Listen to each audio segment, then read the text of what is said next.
Hi every one, டே 15க்கான lunch menu பார்க்கலாமா? இன்றைக்கி கீரைகள் நாளுன்ற மாதிரி எல்லாமே கீரை ரெசிபி தான். ஃபஸ்ட்டு பாலக்கீரை தொட்டு பருப்பு வெங்காயம் தக்காளி எல்லாத்தையும் வேக வச்சு கொதி வந்த பாரு நம்ம குட்டியாக கட் பண்ணி வச்ச பாலக்கீரையை போட்டு கீரை வெந்த பாரு இறக்குனா சுடு சாதத்தில் போட்டு இறக்கிட்டேன்னா சூப்பராக இருக்கும் சாப்பாடு. இதில் லைட்டாக நெய் ஊற்றி நம்ம பேக் பண்ணி வச்சிடலாம். அவங்க மதியானம் ஓப்பன் பண்ணி சாப்பிட்றப்ப இன்னுமே நல்லாயிருக்கும்.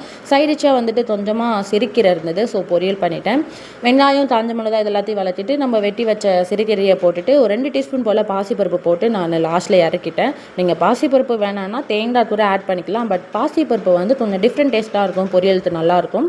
அதையே சைட் டிஷ்ஷாகவும் வச்சுட்டு 2 பேருக்கு ஒரு மினி ஆம்லேட் போட்டு அவங்க லஞ்ச் பாக்ஸில் எடுத்து வச்சுட்டேன். கீரை இப்படி எப்படிலாம் கொடுத்து நம்ம குட்டீஸை சாப்பிட வைக்கிறதுன்னு தெரியல, ஆனால் நான் இப்படி தான் கொடுப்பேன்.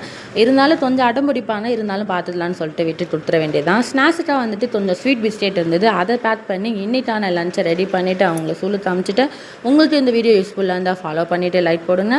நீங்கள் உங்கள் குட்டீஸ்க்கு கீரை எப்படி கொடுப்பீங்கன்னு சொல்லுங்கள். நாளைக்கான லஞ்ச் மெனுவில் பார்க்கலாம்.